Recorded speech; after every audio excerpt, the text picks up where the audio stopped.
everyone. I'm Monica. And I'm Christina. This is Unqualified and Unfiltered, where two best friends talk about TV, movies, and life. And do it with zero qualifications and zero filter. Cue applause. New week, so you recently went to Cleveland. How's that? Well, first and foremost, I would like to state I came back without COVID. That was phenomenal. That's a win for sure. Definitely a win. It was so cold. It was so cold. I'm going to say it a third time. It was so cold. I went to see my family. Super fun. Shout out to my cousin and her cute AF kids. And it was so fun. It's so weird going from Texas to, like, different states because other states are so small. Like, when you go up north. And I know you were able to go to, like, multiple states, right? Like, you didn't just... Where is Cleveland? What state is Cleveland in? Ohio. Thank you. Ohio. Obviously, this is just proof of the American school system. Yeah, for sure. I don't even know where Cleveland is. Honestly, it's like, if you think about it, it's like, we'll go to Austin, and it's, like 2 hours. And then Dallas is, 4 hours, and so on and so forth. And with this place, we were, like, on the other side of Cleveland. We got to my cousin's house in, 15 minutes. I'm just like, dang. Wait, you guys live up the road? And they're like, no, you guys are, across town. And then the airport is, 15 minutes in the other direction. And it's just like, you don't have to drive, what? An hour. I mean, one of our friends lives all across town, and it takes us about 45 minutes to an hour, depending on traffic, just to get to her house. And that's still in the same city. What the hell? And we ended up going to Sandusky, Ohio, because we like the movie Tommy Boy. And in the movie Tommy Boy, there's this business called Callahan Auto Parts that is set in Sandusky. And we're like, man, they've got to have some type of merch, even though this movie came out 3 million years ago. We found nothing. We even went to their Walmart. Not a damn thing. But we did see, the Great Lakes, which obviously, so beautiful. It was insane. Were they frozen? They were frozen solid. My cousin, went down a little. They had those, those, little beach ladders they have where you can, climb down? Yeah, the lakes. And she, climbed down this ladder a little and, stomped her foot. And, that's what it sounded like. Just, frozen completely solid. It was so cool. Oh, wow. But it was so freaking cold. And, we were going from Sandusky, Ohio to Detroit, up through Michigan. And that whole drive was maybe 2.5, 3 hours. It was driving to Austin. It's a whole ass different state and city. That's crazy AF. And then on the way back, it started snowing. I've never driven in the snow before. It was scary. It was crazy though driving in it because it's it falls and you can't see any lines on the road, and I was just my eyes were constantly and it was just it's not rain where it stops and you have to put on your windshield wipers. It just falls all the way off immediately, which is pretty cool. And then it was supposed to stop snowing, and then it just did not stop snowing, so we were completely snowed in the next day because they ended up getting a foot of snow. Wow. And I was just what the fuck is going on? What's going on? But overall, it was super fun. I'm glad I went. Obviously, we were, completely vaccinated. Had a, nice little safe trip. Wore my masks. Mostly hung out at either the hotel or my family's house. Just super fun. And then you went somewhere that I wish I could go because you went to one of my favorite artists' place. Yeah, I was so cold in Detroit. It was ridiculous. It was so damn cold there. And we're stupid. We didn't realize that, the weather can pull you in, one direction. It's ridiculous. One side of these buildings, it was sunny. So we're damn, it's really nice out. We just need this light sweater. We can leave our jackets and our hats in the car. Oh, no. This is going to be great. Walk over to where the Mom Spaghetti place is, and it's completely in the shade and windy because it's right against the water in their baseball stadium. So it's just this entire valley of just wind. Wow. And it was we got there 5 minutes before it opened. There's we were the first people in line, and we're just sitting there and ooh. Did it get busy? Ooh. It got moderately busy. Not super crazy, I think, because it was so cold. We got there right when it opened at 3. But it was so cool. Their marketing is peak because they have you sit your ass in the freezing weather, and that's the only way that you can go inside to sit down anywhere. They have no outside seating or anything. They know what they're doing. You order at the window in the little alley, get your stuff, go inside upstairs, and that's also the only way you can get into the gift shop. So, like, you have to be spending $12 on a spaghetti sandwich to go upstairs and buy some more stuff for $30. But I will say, the sandwich was delicious. It was really good. Like, the garlic bread was super delicious. You can't go wrong with garlic bread. I would not hesitate to pay $12 again for a spaghetti sandwich. That's cool. And there had, like, so much cool memorabilia in there. I was just like, oh my god, this is so fun.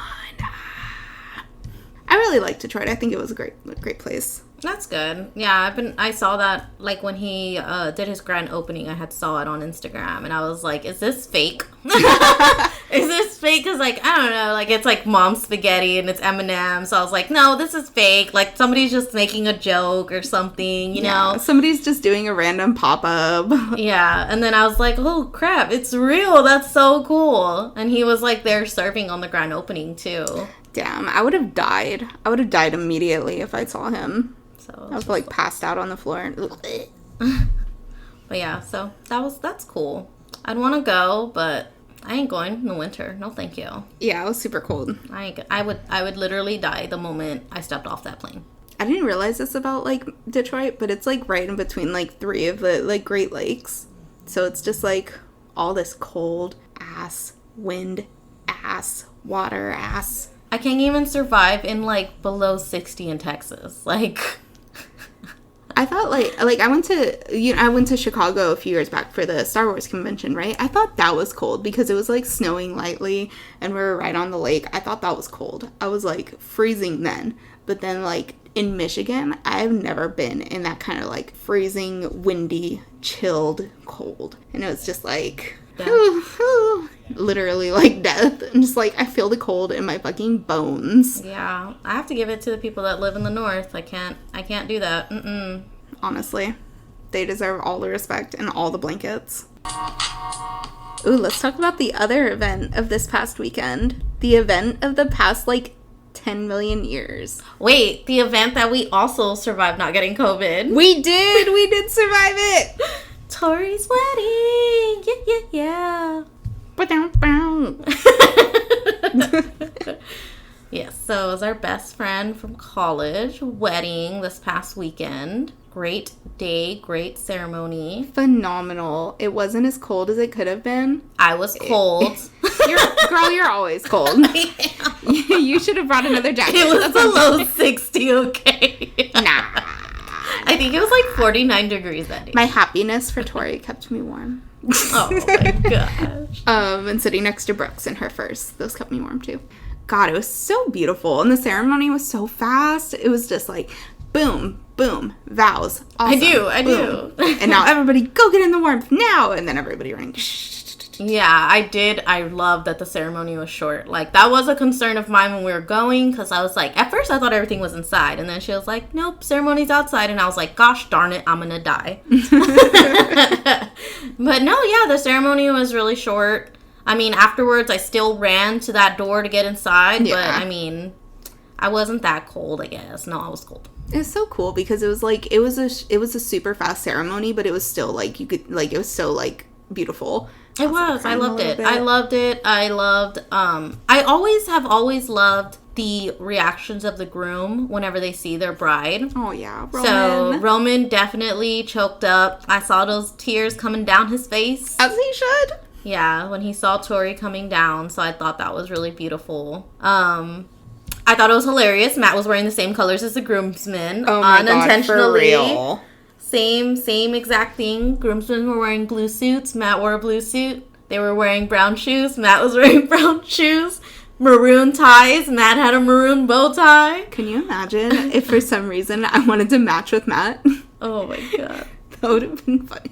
Y'all could have just went up there and just stood with all the groomsmen and bridesmaids. Oh my God. It was funny. Oh, and the highlight of the night, other than the other thing, open bar, which was a surprise to all of us. Oh, yeah, it was a surprise. So, yeah, the open bar was a shock. I thought it was going to be a dry wedding. Yeah. I genuinely did think, I could have sworn she told us it was going to be a dry wedding. But, yeah, open bar, took advantage of that. For sure. I had them make some drinks that I had never tried before. Some new things that I had never even thought before. Like, that I was like 4 drinks in and wanted to try. And it ended up being super delicious. I would say my only thing or my only critique as far as the open bar is that there was 2 bartenders. One guy seemed to know what he was doing, and then the girl that was working with him did not seem to know what she was doing. Like, maybe, I don't know if she was new or she was just, like, not necessarily supposed to be making drinks. Like, maybe she was just, like, supposed to be helping. But I feel like they definitely, like, pulled her, like, from something else, because she did seem, like, super overwhelmed. Yeah. She was very nice, though. Because when he was on break and I wanted a drink, but I didn't know what I wanted. Because I know your friend Brooks was asking him to kind of just make her, you know, whatever he thought or whatever he wanted to make. Brooks needs the special orders wherever she goes. Yeah, so I was like, well, I kind of want to do that because I've already had the same drink, like, twice. And then I asked that lady, and she was just like, I don't know how to do this job. That's not what she said, but that's kind of the vibe I got. So then I was just like, all right, I'll just make it simple for you. And then they didn't even have a margarita. So then I was like, and then I ended up having her make that one drink that you got because I like the color of it. Oh. But I did not like the drink. You didn't? Oh No. My God, I loved it so much. I think I drank like half of it and then just gave up on it because I was like, I can't. I'm kind of mad. You could have given it to me and I would have. But I think mine was different than yours because remember I tasted yours. I think yours was stronger. Yeah, I tasted yours and I was like, wait, you had told me like that what you got, and I was like, wait, that's literally what I got. I tasted yours, but we got the same thing. I can't even remember what it was. It was Aperol? Yeah, Aperol. That stuff. Okay. Yeah, the Aperol, a shot of tequila, and the juice of a lime. Yeah. I think that was the yeah, combo. She made it for me and almost tried to kill me. That's what happened. So I even remember putting the rest of my margarita in it. Oh, yeah. Because I was like, maybe if I put this in it, it'll taste better. You know, it won't taste as strong. But no, I could not do it. Oh, man, it was so good. But the remaining drinks were good. Oh, yeah, for sure. And it was a nice experience to be able to, like, obviously, the centerpieces were gorgeous. Mm-hmm. Everything inside was phenomenal. And it was a nice, like, it was just a nice experience to be able to go up and order a drink and come back down and not have to pay for it. That was super nice. Yeah. Not have to worry about anything. That was cool. And then everything was just, it was, like, really nicely decorated. I think that everything went with her theme. I liked how all the little bridesmaids had their little fur shawls and stuff. Oh, yeah. Such a nice cute. touch. Mm-hmm.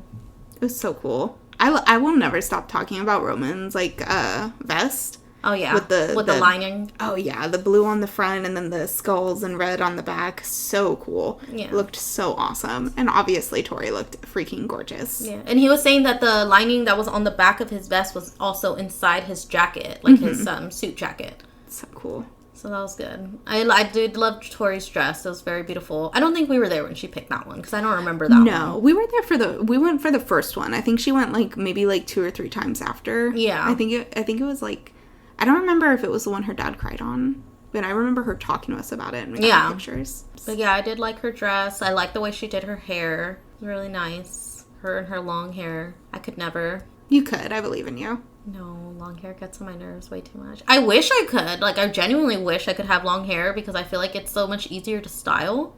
Like, as far as, like, curling it and stuff. Girl, before Tori's wedding... I'm shaking my head. Before Tori's wedding, I curled my hair a total of 4 times. What's it, 3 times? 4 times? With different kind of curling devices. And I could not get it to look the way that I wanted it to look. I found out that day I did not know how to use a curling iron. So if a situation ever comes up that they're trying to murder me and they're like, you need to use this curling iron and you won't die, I will be dead. That'll be your Saw game. Yep. And I burned my forehead. R.I.P. Well, why are you trying new things the day of?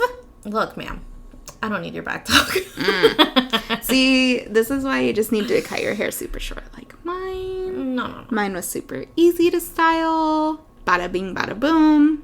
I did do a new hairstyle, though, so that was exciting. Because usually, like, I've done the same hairstyles since I was, like, in 4th grade. So. Yay! The fact that I did something completely new is a miracle. And I actually enjoyed the way it looked, because that's another thing. I'll try new things and then I'll just get frustrated halfway through. Mm-hmm. See, that's very good. We call that growth. That's phenomenal. So it's good to try new things. I did winged eyeliner for the first time. Fancy. Every time that I've ever tried to do it, I sucked. And I was like, this is just not for me, I guess. But I did it this time, and it came out great. And I was like, it's a miracle. Oh, and they had another thing in addition to the open bar. Caricature artist. Yes. Yes, in honor of them getting engaged, because that's how Roman proposed in Vegas. So they had one at the ceremony. Well, at the reception. Mm-hmm. Loved it. Me and Matt did ours, and you and Brooks did yours. Yes. So fun. I actually just taped mine up there on the wall. Oh my god. I love that. I need to buy a frame for it, but I was just like, I didn't want it to bend or anything, so I was like, where can I put it for now? Honestly, it's still in my car because of that same reason. It's like, I can't ruin this. It's gold. I just taped it with the plastic so that I don't mess up the paper. The lady was super nice too. Like the artist, she was so nice. And just like, she was like dancing with the music and like singing along while she was doing that. And I was just like, this is delightful. Yeah. It was so fun. It was really fun. It makes me want to do another one where they like put more detail and stuff. Because that's what they did. That's why Tori and Romans looked for their engagement. Like they had like the Las Vegas skyline and stuff like that, like the strip in the background, and they had full body. Ours was, I think, just like head and like a little bit of the torso. Yeah. Right? Mm-hmm. Like the chest. She got my bow tie. Yeah. Yeah, so good times. It was, for sure. Definitely a good week. Joining us today to review Scream 5 is my husband, Matt. So Scream. I actually enjoyed it a lot more than I thought I would, to be honest. Like, I was going in there and like, I sometimes have high expectations about movies, and they're really bad. And this one was, like, a really good requel, as they call it, you know? Yeah, requel. I really liked it, too. I was astounded at the violence. Oh, yeah. That's true. It was very gory, which is interesting, because that's exactly what Halloween did in their most recent movies. So, but, yeah, I was not expecting that amount of gore, but regardless, it was really good. It was done great. I think that's the product of Blumhouse. Like, because they made it too, right, Scream? Or no? No, I think they're still with the original people. Well, then I guess that's just, part of horror movies now. Yeah, I feel like that's just the way it is now in this, like, generation of horror is, like, gory. Like brutal killings. Like, brutal.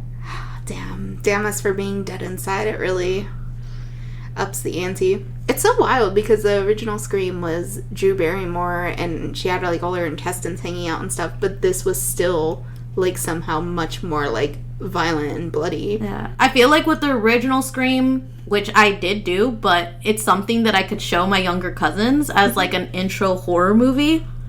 But this Scream would not. That it's too much. Well, when we did watch it with your younger cousin though, I remember us thinking like, wait, there's this much amount of blood, there's this much amount of gore, so maybe we just don't remember because, like, we were young. I agree, but even when we watched it with my cousins, they were, like, they could tell it was fake. It was, like, the blood looked fake, like, sometimes they would get stabbed, but there would be no holes in their shirt and stuff, and this one was like, and then that look fake. Yeah, I think this would definitely be, like, I wouldn't show anyone under, like, 14. Yeah, for sure. Technology ruins everything. I'm just putting that out there, That's the real reason. Tracks. Yeah. It was very good. I was very pleasantly surprised.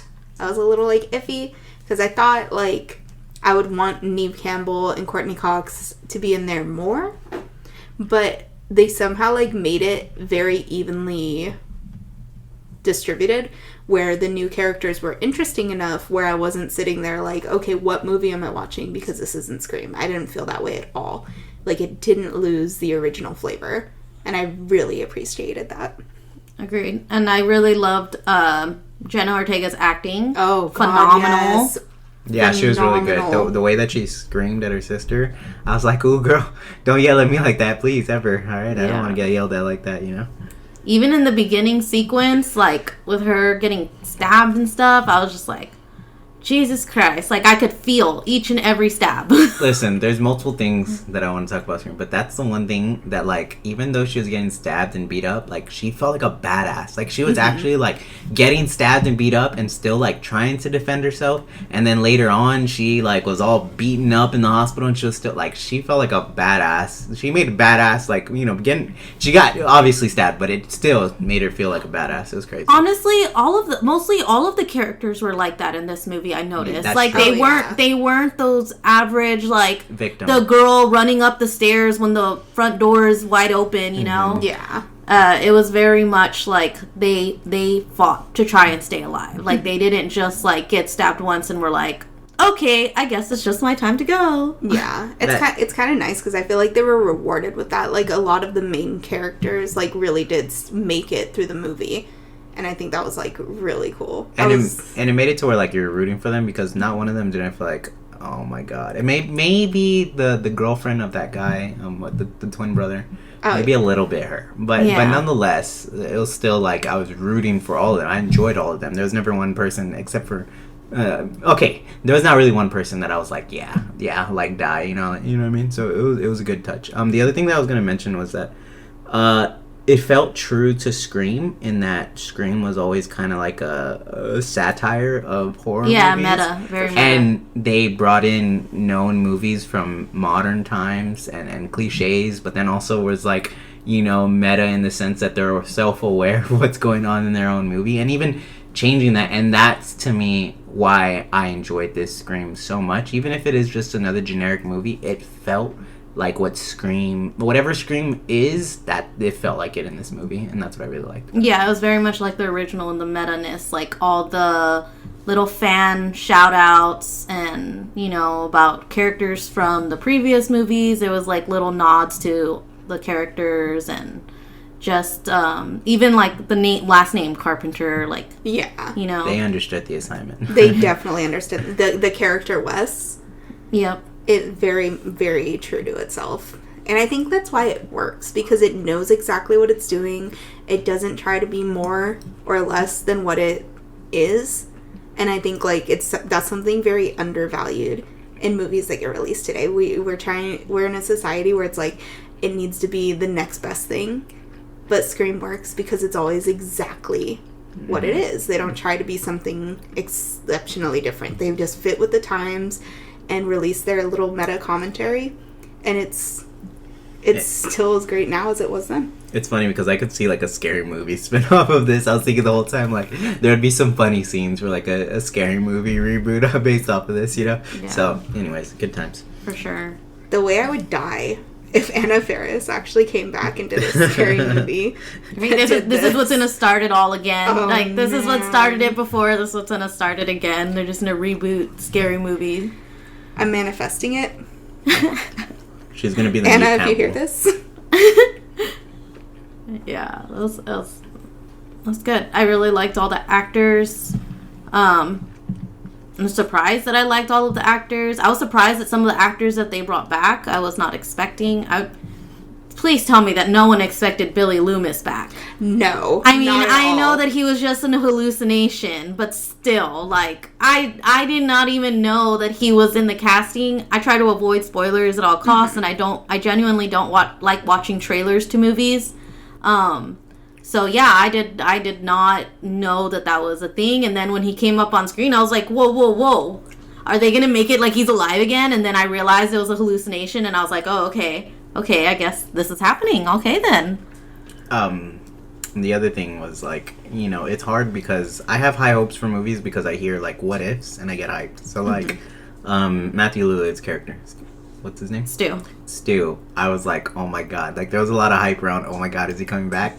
And, like, at that moment, when I got that thought, I was like, nothing's gonna be able to compete with that. Luckily, it did, and, you know, it still reached that potential, but, you know, I still wish I could have saw Matthew Lillard. That man's an angel. I feel like there's still potential because of the way they said his name in this movie, where they're like, no, he wasn't a lone killer. He killed with Stu Mucker. Yeah. And I think that definitely left it a little open. And they do that. Like, Kirby was originally an open-ended character. Like, they weren't sure if she was going to be dead or not, and now it's confirmed that she's alive in this universe. But I don't know if I want it to continue. Like, it was good, but, like, I don't know. I don't know if we'll be able to get that same attachment from these characters. Like, these characters are good, but it was also because of the connection to the other characters. Yeah. And so it's kind of tough.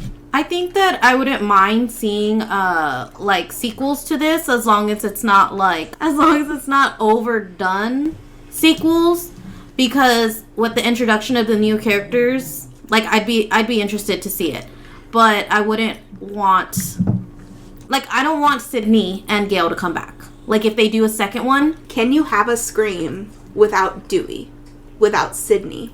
Like...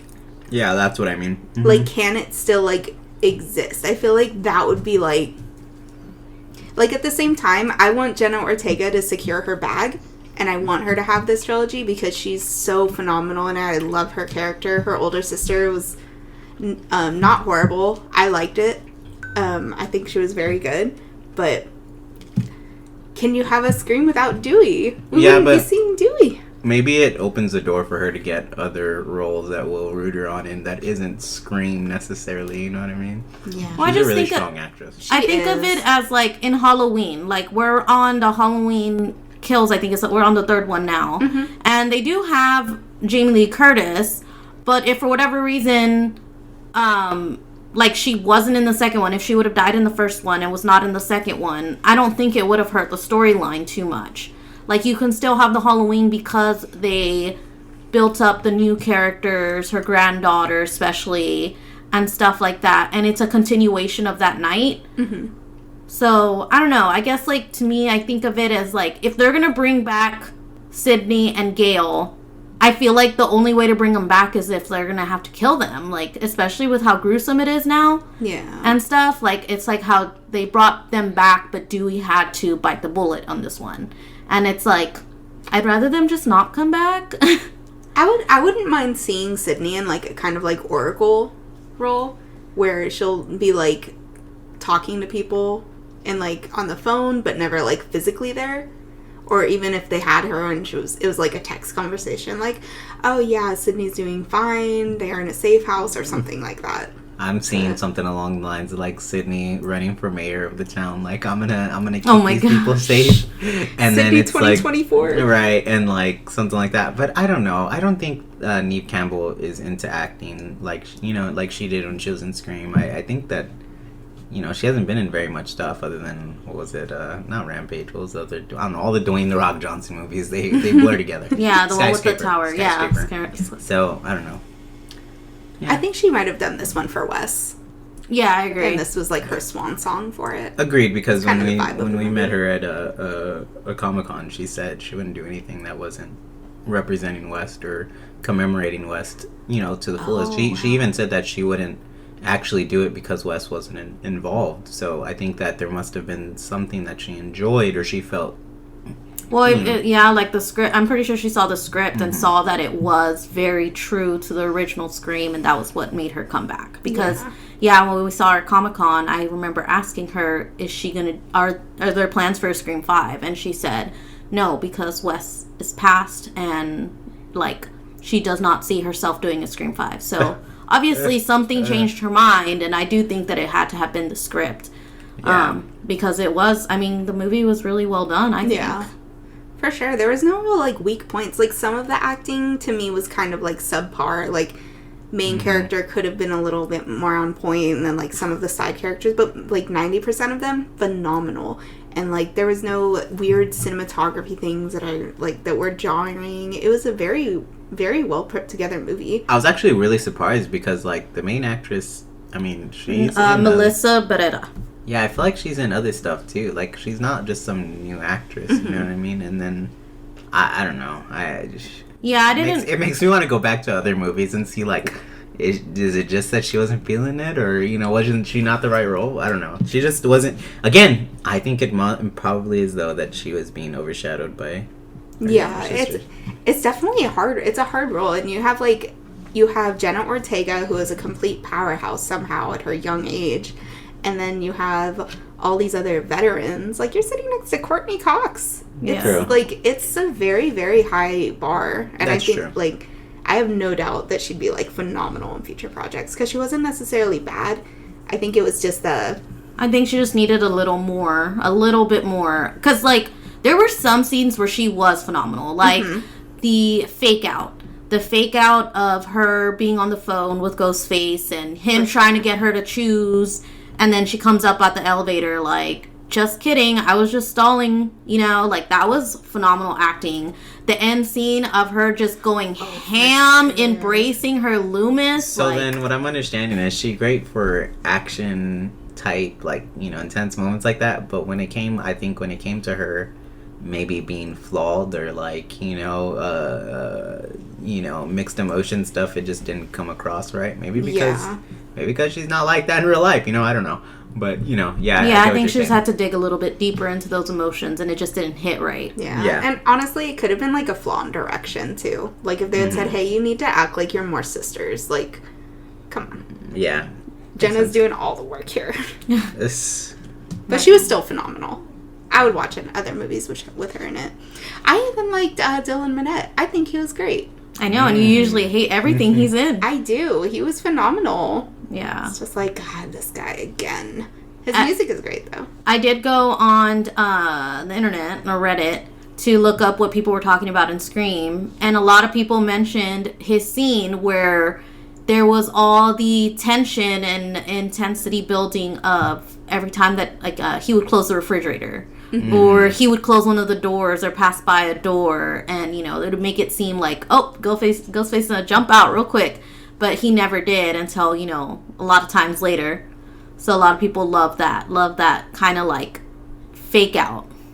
Yeah, it definitely, I was starting to catch on a little bit, right? Because I think when you go into horror movies, you kind of catch on to a little, like, rhythm. Like, sometimes, you know, there's something just peeking in the background that randomly pops up. With Scream, like, it was like a, all right, here. And then when you don't expect it, when you're like, all right, it hasn't happened yet, boom, it comes out. So I kind of got it midway through. But yeah, that scene specifically was probably where I understood.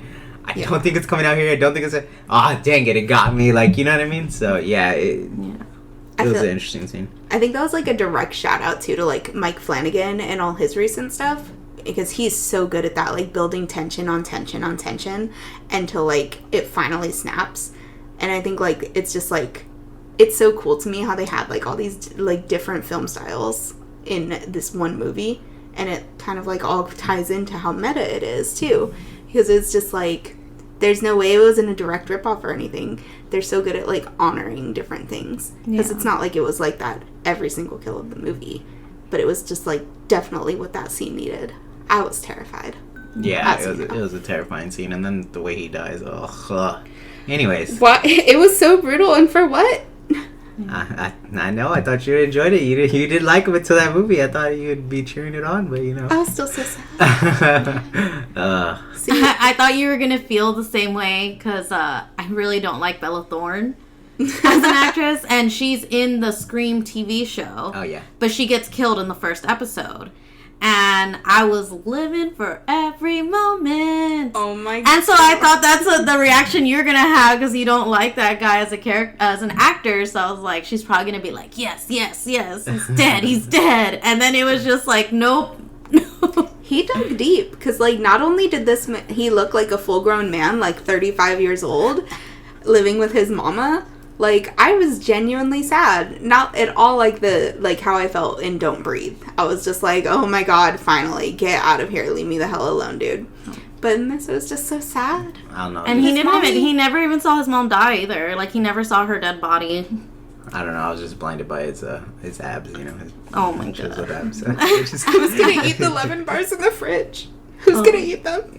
Everybody liked that shout out too to what was it, Scream 4 with the lemon bars. But yeah, it was really good. I cannot wait till it comes out on DVD and Blu-ray, so I can go hurry up and buy it and watch it like 12 million times. Exactly. Okay, Scream rankings, since now we have 5.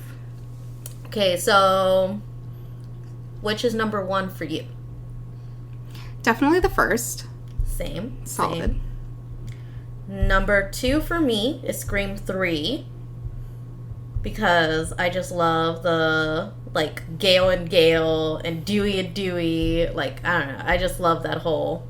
Especially the two Gales. Yeah. Yeah. It's the same for me. Because it's so funny. It's just, like, meta within a meta. And it's so good.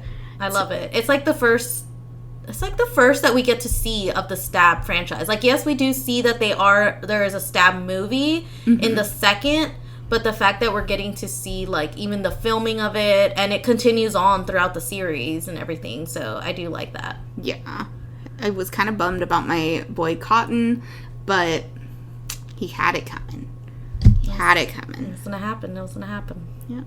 For me, the third ranking would be the fourth, because I love that movie. I get it was, like, pretty poorly received, but I enjoy it very much. I have no problem rewatching it. It's so good. I love Kirby. Hayden Panettiere killed it. And honestly, I think that's what, like, really shines for it. I love Emma Roberts, too. Like, she's such a classic mean girl. Yeah. But Hayden Panettiere really, like, shone. And I loved that. My number 3 was the newest one, Scream 5. Ooh. I love that one so much. My previous number 3 before Scream 5 was Scream 4. But Scream 5 just topped it. I can't get over how amazing it was, and unexpected amazing too. Because you never know with reboots nowadays. Yeah, or requels. Yeah, requels. New terminology there. Yeah, solid. Solid. It brings something new without having to depart from the original. It was very, very solid. Exactly. My number 4 was Scream 4. It's funny because when I watched Scream 4 originally, I hated it. I actually hated Emma Roberts as an actress when I was younger. Oh, yeah. So I did not like that movie at all. I didn't think that she could really act. But then she came out in Scream Queens, and that's where I started loving Emma Roberts. I loved her in American Horror Story Coven. Mm-hmm. So then when we rewatched the Screams, and I watched the fourth one, because I know you like the fourth one, that's when I was like, oh, she's actually not that bad. Okay, I could get down with this. Alrighty. Yeah. Alrighty. Definitely, like, I think she's definitely, like, her personal life. Obviously, it's not phenomenal. But definitely acting, I think she's very funny, and her comedic timing is really solid. We could do a whole podcast probably just on Scream Queens and how much I love that. I've watched that series probably, like, 6 times, and it never gets old. Yeah, I love Scream Queens. Solid. My 4th is the 5th movie, because while I love it so much, amazing, the Hayden Panettiere just kind of eked out a little bit with the 4th. And my 5th was Scream number 2. That's funny. My 5th will be the 2nd also. The 2nd as well. Yeah. I do want to say, I did thoroughly enjoy all of them. There's not one Scream movie where I dislike it or I leave it out of rewatches or anything like that. But the second one, it just, for a sequel, I feel like Randy was the real standout in it, and they killed him, and I think that just, like, burns me up so much that I can't, like, fully embrace it as a favorite. I love Jamie Kennedy. You do. And I've met Jamie Kennedy, and he is, like, amazing. He's hilarious. Super nice. Nicest guy. Doesn't he follow you on Twitter? He does follow me on Twitter. Not that I use Twitter, but... Still no. I'm like, what? When's the last time I tweeted? 5 years ago? I don't know. He's hilarious. But yeah, him getting killed off on the second one tore me up. I was just like, ¿por qué? Like, I love that they brought him back in the third, even though it was just like a video. But I did appreciate that. For sure. For sure. I was not a fan of that goatee. No. Oh, the poor baby. I don't know whose stylistic choice that was. Jamie, don't listen.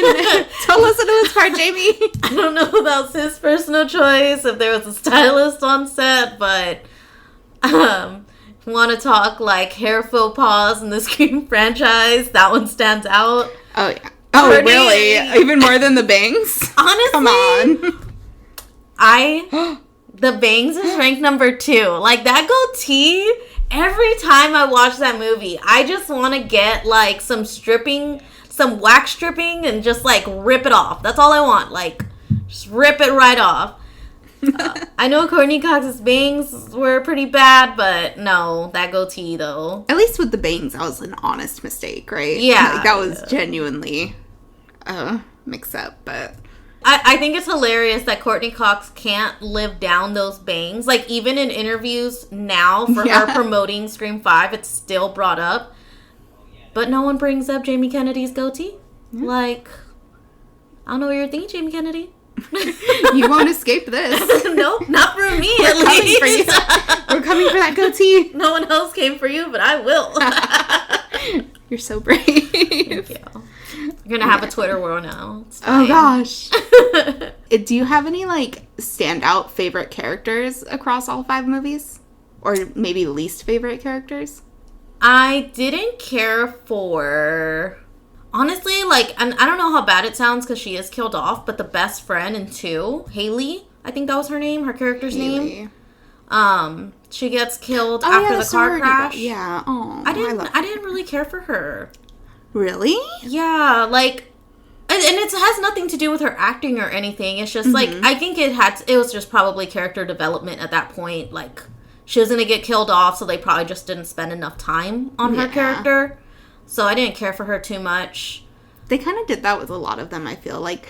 And it's kind of messed up because it's like you have her and she was like smart, like telling her, oh no, you're leaving, this is fine. But then you'd have like all the other star power in that like series that are known like in other things. Like you have Buffy in it and she got nothing. She gave us nothing, but it's Buffy and you know her and you're familiar with her, and they didn't give her the respect that character needed. So definitely Portia de Rossi was in 2 as well.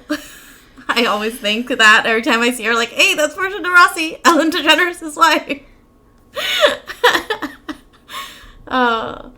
And then, well, my favorite character for sure is Randy. Randy will always be my favorite. I think that they did his family justice in Scream 5. I love those twins. I am so happy they survived. Oh, yeah. Even the girl twin, I can't remember her name at this time. I know she's in the TV series Yellow Jackets, which I love. You always want to call it Bumblebees?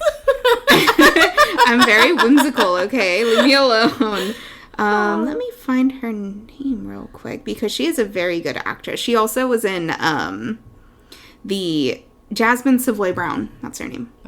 And she was also in the Miles Morales Spider-Man video game. She was one of the main characters in that too. So good.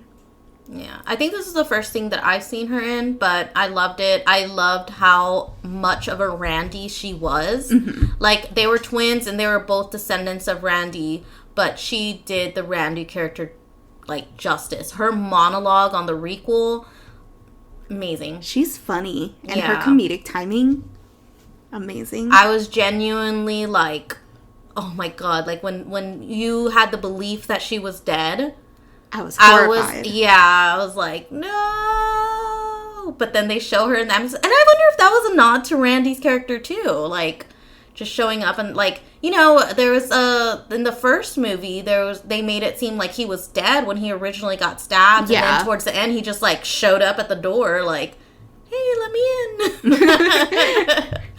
Oh. And Cindy was like, nope. Both of you. Honestly, though, her iconic lines, though, in this whole series, oh my god, loved in Scream 5 when she was like, Ghostface was just like trying to taunt the fuck out of her, and she was just like, yeah, I'm bored, and hung up. Iconic Cindy Prescott right there. Facts. Exactly. Oh my god. And I think, like, god, I love her so much. They casted her so perfectly. Somebody who really, like, grew with the character and just, like, still is able to call back to it. Yeah. And it didn't feel like, this is not Cindy Prescott. Like, I was like, what? Like, this is not her character. This is not how she acts. This is not what she would do. Like, no, it was genuine to her character from the original movie. Yeah. And it's like, love it. They did it so perfectly, too, that she did have that, like, kind of, like, mom, like, status where it's like, I do not have time for this. I'm hanging up on you. Because they do not have time for none of it. As far as, like, least favorite characters, you probably won't be surprised, but Timothy Olyphant. Scott's character in the second movie. I don't remember his name. Yes. But the other movie fan. The other actor that you don't like. Yeah. For weird reasons. Hey, look. Sometimes. I think he's a good actor, and I'll watch the things he's in, but sometimes, like, it just gets me. I don't know why I don't like him. I don't know why. I know, it's like, he's so good. He is. Like, I love Santa Clarita Diet. I think he's phenomenal. He's so funny. I actually rewatched the first episode the other day. Yeah. Did you like it more than the first time? Yeah, I still really enjoyed it. I was just looking for something to watch, and I was like, I'm gonna rewatch Santa Clarita Diet. But then I ended up finding Kyle XY on Hulu. So that overtook my life. I think, like, it was such a twist in Scream 2 where it was just like, wait, this guy literally had, like, 4 lines. I have no connection to this dude whatsoever. What's going on? Yeah. That's probably why the second one is, like, a little less than to me. The killers really kind of missed the mark as far as, like, the Scream killers. Like, which is a bummer, because they were both great actors. Yeah. Like, Billy's mom I love her. Yeah, but they definitely are, like, my least favorite killers of the franchise, for sure. Yes, overall, Scream is an amazing franchise, and this movie did not ruin it at all. Nope. Yay, Scream! For sure. Definitely one of the best, like, sequences of films to watch. Like, I think, in the horror genre. Is, like, especially with, like, Nightmare on Elm Street and, like, Friday the 13th, there are always skips. There are movies from there that I've still never seen to this day. For sure. Like, every time I rewatch the Nightmare on Elm Streets, I skip a lot of them. Because I just can't. I own them all, but I can't. I like the second Friday or Nightmare on Elm Street. Like, I can get with it, but I think, like, it's so funny because that's also a least fan favorite. Like, a lot of people hate the second one. And then it's funny that's also one that you like, too. It's it's not one I watch a lot or I'll even include it in rewatches or anything. But, like, I don't know. It's kind of like a double-edged sword type of thing. Because it's like, I really like the main character. I think he was a great actor. But he had such a horrible fallback from that movie that it just, like, it makes me sad.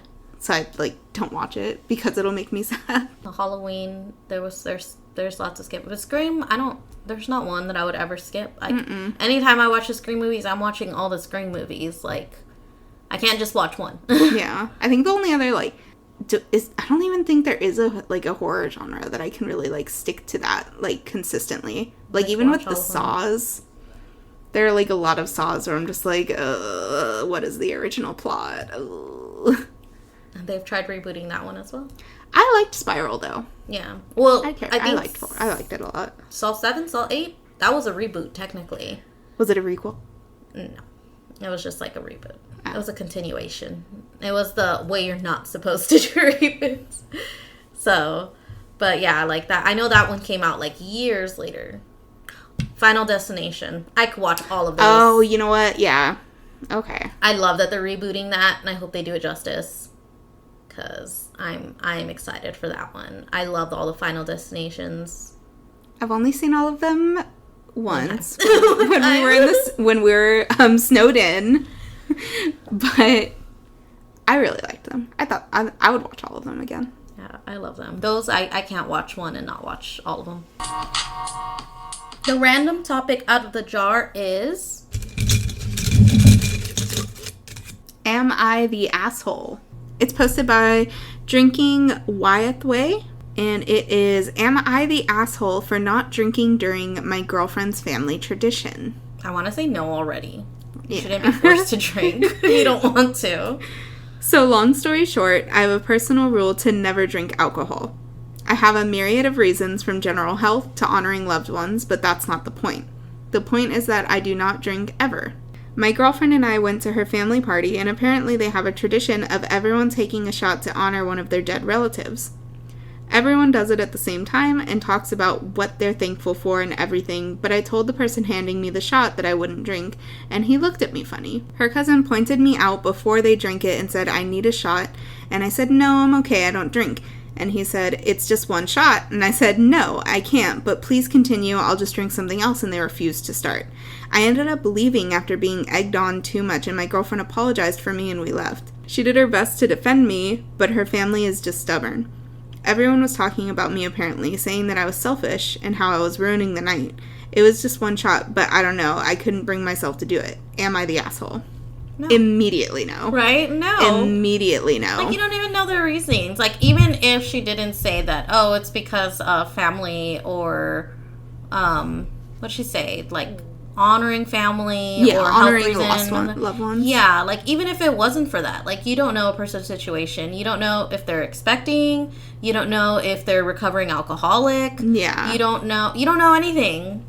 Peer pressure is never the answer, kids. Yeah. For real, like I remember when we were younger and we would have like parties and stuff, and we would make Jello shots, and we would make the non-alcoholic Jello shots for Roman and Tori because they weren't drinking at the time. Yeah, and it was still fun. It was still like the experience. We'd just like sub Monster for any like alcohol. Yeah, exactly. And it's still like, why does it have to be a big thing? And that's what she offered too. She offered to drink something else in this. Like, it's not even that she wasn't willing to participate in the honoring of their lost ones or talk about anything that they were grateful for. It wasn't like she was trying to sit out the entire experience. She was just simply not wanting to do alcohol. Exactly. I think that also, I don't know, it could just be me, but I feel like if the girlfriend knew this and knew that the family was, like, I'm sorry, but I feel like you know your family and you know how they're going to react to certain things. Why didn't you be the one to pass out the alcohol? And you could have, like, put water in it or something, and no one would have never, ever known to begin with. Yeah. Yeah. It definitely needed a little bit more foresight. Like, it's cool that, like, she defended them and, like, tried to, like, stick up for her family and just, like, left instead of, like, making them leave on their own and, like, making a big thing of it. But they definitely could have, like, gotten ahead of the situation before it even became an issue. Yeah. It's like, you're introducing them to your family. They, like, you know that about them. Exactly. Like, I mean, we know our families entirely. We know exactly how they're going to react to certain things. And, you know, we warn each other, like, hey, going to this person's house, like, just FYI. Make sure you say hi. Yeah, exactly. Make sure you say hi. And so, yeah, there was definitely, like, the girlfriend should have known. Should have, you know, prepared her at least. It seemed like it was, like, something she wasn't even prepared for either. Yeah. Like, they weren't prepared for the reaction that they got. It feels like such a nitpicky reason, too. It's just like, come on. Like, I can't imagine a family just being so, like, no, you have to drink. Like, it's very cultish, like, drink the Kool-Aid vibes. Yeah. Right? It is pretty wild. Like, right? Like, you're not going to allow any substitution? Is there no one under 21 there? Like... Nah, kid. You're taking this straight. No chaser. No, you get no limes. Tequila shot. Yeah. No limes for you. Infant, 9-month-old, I don't care. Oh, so I would say definitely not the asshole. Yeah, no. Mm-mm. The family are the assholes. They need to chill. They do need to chill. Is alcoholism, like, running that family? Or, like... Maybe? Like, they're forcing drinks down people's gullets? Honestly. Like, I can't imagine that. Like, when Tori wasn't drinking, like, I feel like we would feel so uncomfortable, like, trying to force her to drink. Like... Yeah. Like, I get it. It's, like, one shot. But it's, like, if somebody doesn't drink, they don't drink. Yeah. Why is it gotta be such a big old thing? Like, just leave them the hell alone. Exactly. Give them some Kool-Aid with no booze in it and call it a day. Yep. And then the outro music. Ba-da-da-da.